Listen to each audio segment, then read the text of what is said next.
Ya, waktu pendaftaran Capres dan Cawapres ini kurang lebih sudah sekitar setahun lagi, bisa dibilang waktu yang masih panjang atau sebaliknya. Nah, ini tergantung dari gerak dan strategi tokoh politik dan juga pengusungnya. Tadi kita sama-sama sudah saksikan bagaimana hasil survei dua lembaga survei soal elektabilitas. Kita akan bedah hasil survei tersebut bersama Yunarto Wijaya, Direktur Eksekutif Carta Politika Indonesia bergabung melalui Zoom. Dan di samping saya ada langsung hadir Direktur Eksekutif Voxpol Center Research and Consulting, Pangi Syarwi Caniago. Saya sapa dulu Mas Pangi, selamat malam. Malam Mbak Eva. Oke, kita sapa dulu Mas Yunarto yang bergabung melalui Zoom. Mas Toto. Selamat malam Mas Toto. Selamat malam Mbak Eva, Mas Pangi. Akan ingin menambahkan, kalau tadi juga bicara responden, mungkin kalau di surveinya Bang Ipang itu kan juga menunjukkan respondennya. Apakah mungkin karena itu juga menjadi salah satu faktor, meskipun samplingnya ini juga random ya, kurang lebih sama ya metodenya ya. Nah, tapi kan kalau di Bang Ipang kan ditunjukkan gitu ya, mayoritas itu misalnya saya sempat membaca ada NU begitu. Apakah itu kemudian juga berpengaruh terhadap hasil kesimpulan survei? Iya, pertama begini Mbak Eva, apa yang disampaikan Mas Toto itu benar bahwa kita di Persepi terhimpun dan semua lembaga di situ selama ini baik di quick count pun terpercaya gitu, tidak ada yang melakukan hal yang tidak diinginkan seperti itu. Dan artinya lembaga-lembaga seperti yang ada di Persepi, saya pikir trustnya luar biasa, mereka menjaga betul metodologinya, sampling error, non-sampling errornya. Misalnya kayak Voxpol punya standarisasi sendiri, misalnya untuk quality control saja kita harus verifikasi foto titiknya, verifikasi audio. Kita kan biasanya rekaman di pilihan capres, pilihan partai ada audionya. Kemudian kita harus validasi, verifikasi, kemudian konfirmasi lagi, validasi kuesionernya, kemudian spot checknya, quality control, kemudian semua bahan-bahan kita itu baik foto, audio, kuesioner itu tergabung pada link yang disiapkan di big datanya Voxpol dan itu bisa diakses semua. Bahkan kita kemarin yang menarik Mbak Eva, kita rilis di hotel kemarin itu, kita tampilkan fotonya kita di lapangan gitu. Okay. Semua nomor HP juga ada di sana, kita buka semua bahwa kita siap untuk mempertanggungjawabkan ini dengan baik, profesional. Terlepas ada juga yang nanya, ini siapa yang bayar? Kalau Voxpol siapapun yang bayar itu tidak mempengaruhi hasil. Kita tetap profesional. Adapun ada lembaga yang bilang bahwa dibayar oleh lembaga sendiri itu sah-sah saja. Tapi bagi kita, kita akan menjaga quality controlnya kita lakukan, kemudian metodologinya kita juga agak beda sedikit. Mungkin kita pakai acak TPS, kemudian TPS yang terpilih 10 itu kita acak lagi basis stacknya itu berdasarkan sampling DPT ya kan, BNMB address dan seterusnya itu.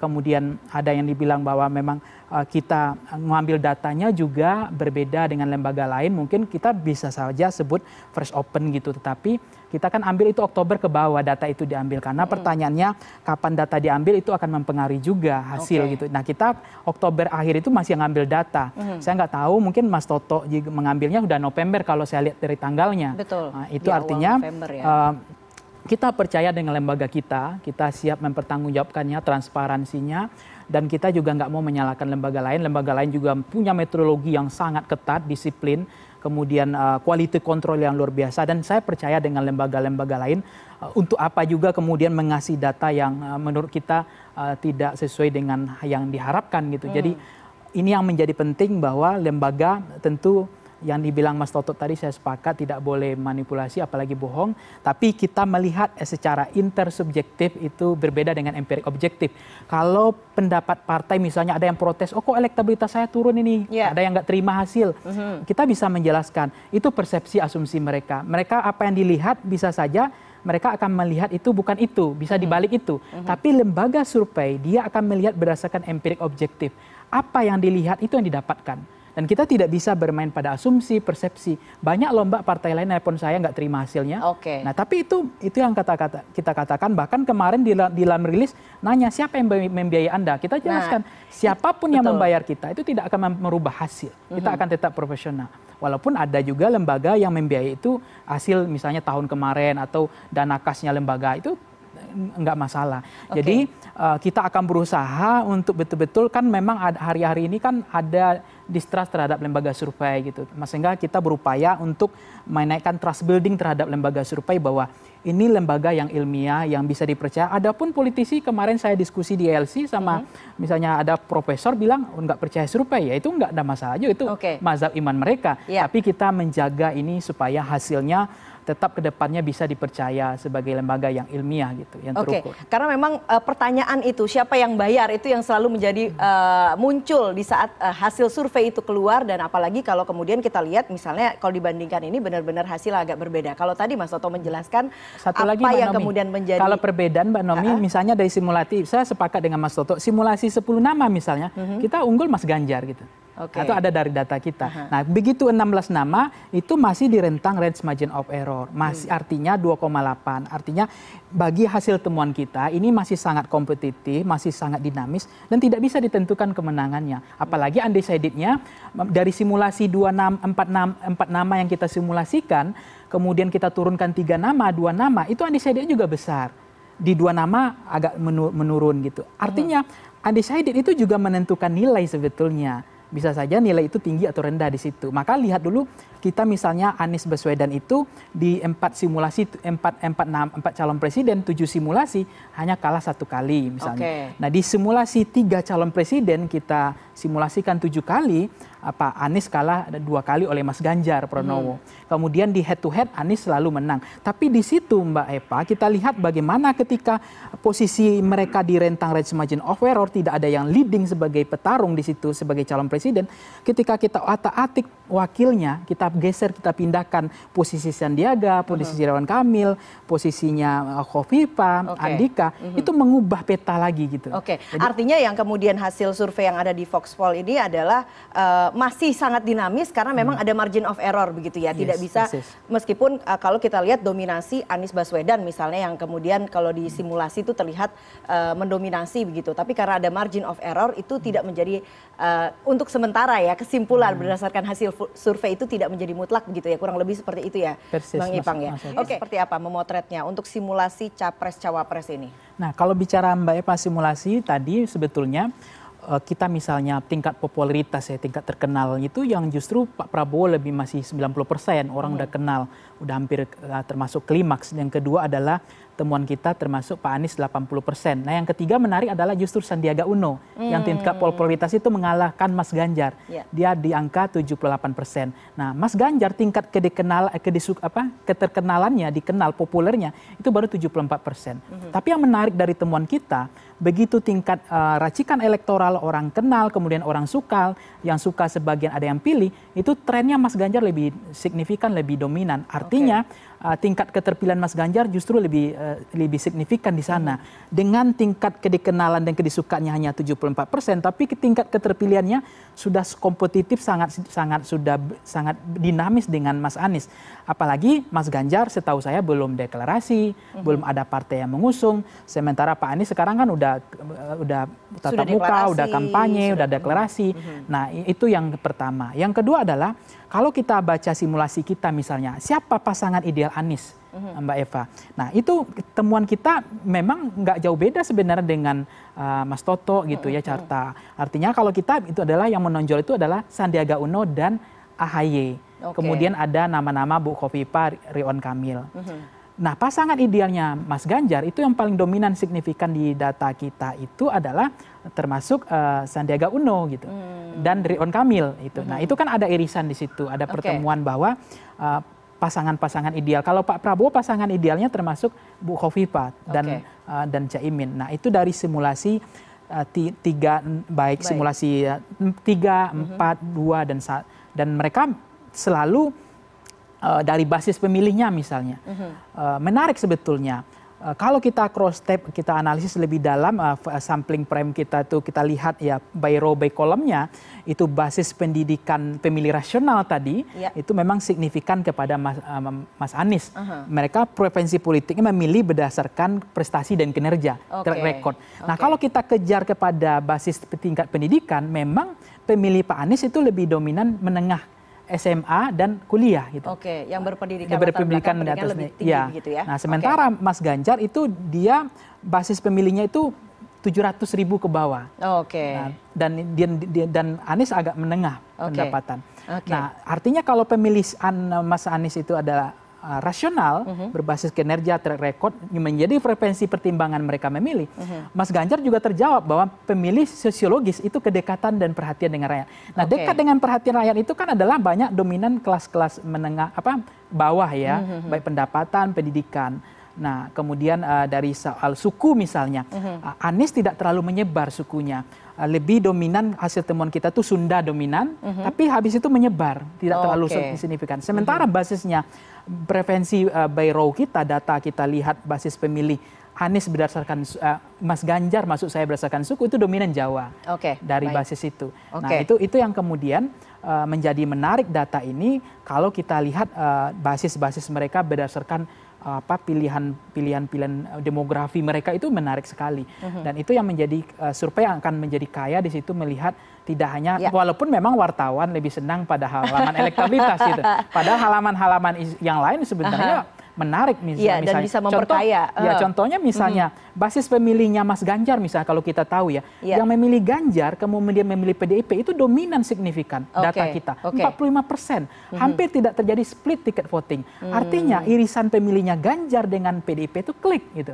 Ketemu. Nah, begitu juga misalnya basis pemilihnya mereka memilih Pak Prabowo kemudian memilih Gerindra itu 40%, masih strike ticket voting, irisannya masih sama. Artinya keterkaitan kesulitan dukungan partai itu juga menentukan gitu ya bagi kandidat walaupun capres. Anies sebetulnya splitnya tinggi, irisannya ada ke PKS 18,2%, ada irisannya ke Nasdem 16%, ada pemilih Anies yang milih Demokrat ada di angka 9%. Artinya splitnya besar, tapi basis dukungan Mas Anies sebetulnya bisa menyebar dari partai manapun. Berbeda dengan misalnya kalau Ganjar tadi ada juga dari PKB, ada juga dari Golkar. Itu ada. Kalau Pak Anies kemudian basis dukungannya bisa manapun gitu ya. Tadi Pak Ganjar dikatakan saat ini belum berkampanye, belum deklarasi, tapi sudah ada endorse tipis. Nah, kita akan bahas sesaat lagi. Tetap bersama kami di CNN Indonesia Prime News.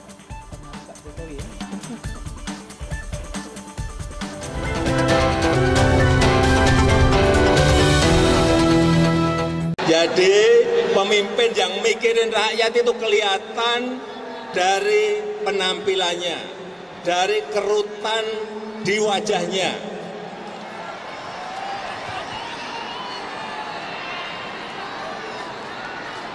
Kalau wajahnya celing, bersih, tidak ada kerutan di wajahnya, hati-hati. Lihat juga, lihat rambutnya. Wah, kalau rambutnya putih semua, nah ini mikir rakyat ini.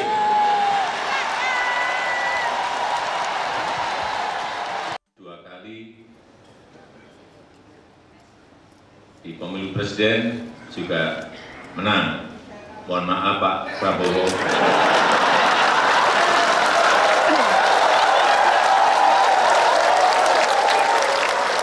Kelihatannya setelah ini jatahnya Pak Prabowo.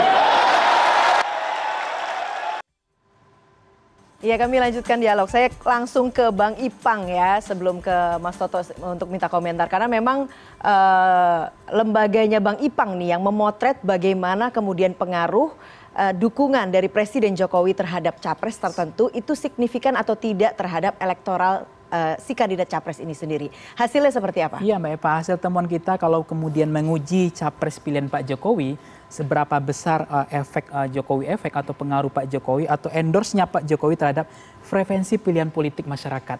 Nah, temuan kita itu lebih besar daripada Kompas memang. Kalau Kompas kan 15%, kita 25,2% bahwa endorse atau kemana arah dukungan Pak Jokowi itu ikut mempengaruhi pilihan politik mereka dalam mengambil keputusan pilihan calon presiden 2024. Hanya di 65 yang tidak berpengaruh. Nah, kalau kita kejar lagi dari angka itu undecided-nya ada 12%. Kalau kita undecided, kemudian kalau kita kejar Mbak Eva misalnya yang mereka merasa Pak Jokowi berpengaruh dalam pilihan preferensi politik mereka, itu basis ke Pak Ganjar lebih dominan, ada di angka 32%. Kayak Pak Aniesnya ada di angka 22%. Nah, dari data ini sebetulnya juga harus hati-hati juga. Ada kan sekarang tagline perubahan dan perbaikan. Ternyata di basis pemilihnya Pak Anies juga ada keberlanjutan. Karena merasa ada pengaruh Pak Jokowi di situ. Basis pemilihnya Pak Anies tadi yang pengaruh Pak Jokowi efek itu terhadap pilihan preferensinya ada di angka 22%, itu besar. Besar juga. Jadi ya? artinya selain perubahan dan perbaikan ada juga keberlanjutan. Jadi artinya tagline perubahan dan perbaikan menurut saya juga harus hati-hati juga, bisa problematik juga karena masih ada juga yang legacy kelanjutan. Gitu. Nah itu artinya menampakkan bahwa angka itu bisa besar bisa kecil. Tapi saya membaca bahwa Pak Jokowi tetap masih berpengaruh terhadap pilihan politik mereka. Maka itulah kemudian kenapa hari ini banyak relawan Pak Jokowi pun meminta menunggu instruksi dari beliau kapan arah dukungan kapal ini akan berlabuh ke siapa. Dan saya pikir memang Pak Jokowi sudah punya atau belum. Kalau saya mazhabnya Pak Jokowi mungkin menurut saya ya bukan soal preferensinya Mas Ganjar atau Pak Prabowo atau Mas Anies. Pak Jokowi itu ya melihat ya bicara tentang bandwagon effect sih, mana yang peluang menang besar itu yang bakal diusung. Karena ingat Mbak Eva, Presiden Pak SBY yang dianggap netral waktu itu ya tidak terlalu berpihak, walaupun kemudian Pak SBY mendukung Pak Prabowo, tapi itu kan udah the power of kepepet sebetulnya. Karena sudah nggak bisa lagi, karena kalau nggak mengusung salah satu calon presiden kan ada sanksi kan. Nah artinya. Tapi kan itu dukungan itu kemudian disampaikan porsinya dia sebagai ketum parpol begitu ya. Iya, tapi waktu itu kampanye belum mulai memang. Tapi Pak SBY punya fatsun untuk menjaga itu. Walaupun kemarin menurut saya deklarasi kemarin itu menurut saya sih kalau saya pendapatnya sih ada masalah sebetulnya. Karena kampanye kan belum dimulai dan belum masuk kepada rentang KPU. Tapi itu bisa saja berbeda kan. Nah artinya Pak Jokowi sebetulnya sudah bersikap dan tidak netral di situ kan. Nah dan Pak Jokowi mungkin juga belajar kalau nanti kita nggak bersikap netral ya nanti kalau kalah jagoan ya bulan-bulanan program nggak diapresiasi keberhasilan, kemudian ada partai terjadilah hal-hal yang presiden selanjutnya nggak happy kan. Nah mungkin itu juga pertimbangan Pak Jokowi, dia harus bersikap punya preferensi politik ke siapa gitu. Tapi sejauh ini memang kalau kita lihat irisan PDIP-nya ke Mas Ganjarnya iya ketemu. Tapi kalau kemudian ada pilihan pemilih Pak Jokowi ke Mas Ganjar, kemarin saya nggak terlalu memotret itu gitu. Apakah betul memang basis pemilih Mas Ganjar itu signifikan memilih, maksud saya basis pemilih Pak Jokowi yang dulu itu signifikan memilih Mas Ganjar. Gitu. Artinya apa endorse atau mungkin pernyataan-pernyataan Pak Jokowi terhadap kandidat tertentu itu berpengaruh atau tidak sebetulnya terhadap pilihan calon presiden nantinya? Kalau di angka dari 25% sebenarnya masih pengaruh. Tapi 25% dari 100 kan sebetulnya? Ya 25% itu kan baseline-nya ya angkanya. Nanti sebarannya ke Pak Ganjar lebih besar pengaruhnya. Kemudian ke pemilihnya Pak Anies dan pemilih Pak Prabowo. Nah kalau pertanyaannya seberapa besar ini signifikan, kalau dari data kita kan lebih besar. Kalau dari Kompas kan 15% pengaruh Pak Jokowi terhadap pilihan politik masyarakat. Tapi begini juga Mbak Eva, bahwa masyarakat kita ini kan pemilih rasional cenderung trennya bagus ya. Dibanding kalau kita lihat dari tren perilaku pemilih dari Gabriel Almond, pemilih parokial, kaula dan partisan, ini kan pemilih parokial kita udah menurun. Partisan kita kan sangat tinggi, buktinya ada relawan kan. Dalam konteks itu pemilih rasional juga makin tumbuh sebetulnya dengan pemilih psikologis ya. Nah artinya apa? Sebetulnya mereka sudah punya preferensi politik sendiri, tidak mudah dipengaruhi oleh keluarga, oleh orang tua, oleh RT RW atau oleh camat atau sekalipun oleh presiden karena mereka punya preferensi sendiri, mereka punya pilihan sendiri. Nah persoalannya menjadi masalah adalah undecided itu masih tinggi sampai sekarang karena mereka masih menunggu masa kampanye, menunggu visi kepencapresan, mereka belum tahu calonnya siapa gitu. Itu membuat mereka masih hari ini ada juga sebagian menunggu sembako, menunggu bantuan uang dan seterusnya. Tapi faktanya mereka sebetulnya kalau dari data kita strong votersnya udah kuat, udah 62%. Artinya mereka akan pindah atau tidak mantap itu tidak terlalu tinggi, sudah mantap. Tapi ada juga masih belum mantap, bisa berubah pilihan karena misalnya mereka mengetahui tentang preferensi capres itu dari visinya dan seterusnya gitu.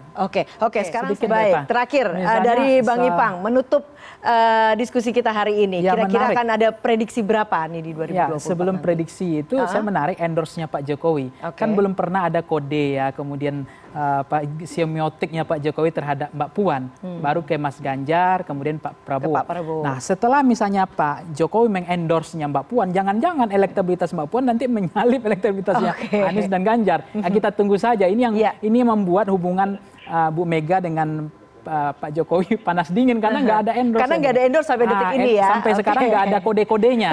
Nah, itu yang menurut saya nggak representatif. Kita serius apa setengah bercanda nih? Yang kedua, nah kalau pasangan memang memungkinkan, kita berharap lebih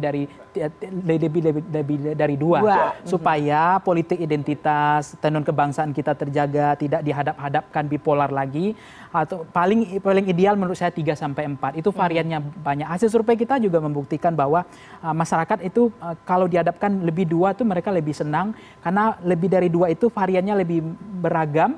Pada level nominasi dan kandidasi mereka punya pilihan yang macam-macam. Jangan lupa golput itu juga karena mereka nggak punya frekuensi pilihan, terbatas gitu. Nah, mestinya varian menu calon presiden kita dengan Indonesia yang begitu luas, mestinya harus lebih 3 sampai 4 calon presiden. Gitu. Tapi lagi-lagi presiden threshold membunuh mereka gitu. Oke, kita akan tunggu sama-sama bagaimana ini kemudian terus dinamis bergulir begitu ya.